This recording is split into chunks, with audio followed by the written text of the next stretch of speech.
GST council meeting, पुरानी कारों की बिक्री पर अब 18% जीएसटी। काउंसिल की बैठक में फैसला, जाने क्या होगा असर। देश में पुराने और यूज्ड वाहनों का मार्केट काफी बढ़ गया है। तमाम कंपनियां पुरानी वाहनों को कम दाम पर सेल कर रही है, लेकिन इन ओल्ड व्हीकल्स की बिक्री पर लगने वाले टैक्स को लेकर शनिवार को जीएसटी काउंसिल की राजस्थान के जैसलमेर में आयोजित 55वीं बैठक में बड़ा फैसला लिया गया।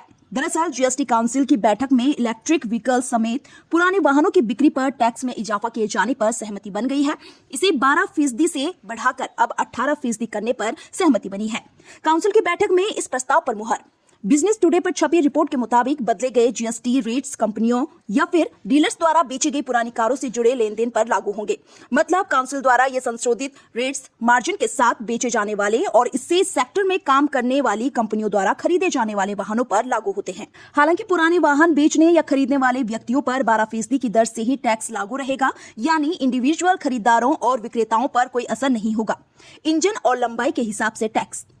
मौजूदा रेट्स की बात करें तो 1200 सीसी या उससे अधिक की इंजन क्षमता और 4000 mm या उससे अधिक की लंबाई वाले पेट्रोल, एलपीजी या सीएनजी से चलने वाले वाहनों के लिए 18%, 1500 सीसी या उससे अधिक की इंजन क्षमता और 4000 मिमी या उससे अधिक की लंबाई वाले डीजल वाहनों के लिए 18% और 1500 सीसी से अधिक इंजन क्षमता वाले स्पोर्ट्स यूटिलिटी वाहनों के लिए 18% लगता है। ऐसे में जीएसटी काउंसिल द्वारा इस कैटेगरी के ओल्ड और यूज्ड वाहनों के लिए जीएसटी रेट्स को बढ़ाकर 18% करने का फैसला बड़े वाहनों और एसयूवी के लिए मौजूदा कर ढांचे के अनुरूप है। बदलाव के मुताबिक अब पुराने इलेक्ट्रिक वाहनों सहित अन्य 12% टैक्स वाले वाहन व्यवसायियों द्वारा दोबारा बेचे जाने पर 18% के ब्रैकेट में शामिल होंगे। एफएम सीतारमण की अध्यक्षता में बैठक।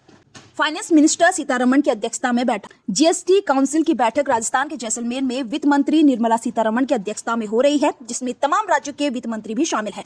बता दें कि बैठक से पहले बीते दिनों जीएसटी काउंसिल की फिटमेंट कमेटी ने ओल्ड और यूज्ड वाहनों पर माल और सेवा कर दर को 12% से बढ़ाकर 18% करने की सिफारिश की थी।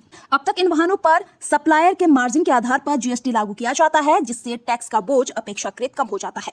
पुरानी ईवी की सेल पर पड़ सकता है असर। नए ईवी व्हीकल पर अभी 5% जीएसटी लगता है ताकि इस सेक्टर में ग्रोथ लाई जा सके, लेकिन अब पुरानी इलेक्ट्रिक कारों की रीसेल पर 18% जीएसटी पर सहमति बनी है, तो इससे सेकंड हैंड ईवी ग्राहकों के बीच इसका आकर्षण कम हो सकता है और इससे डिमांड में कमी आ सकती है।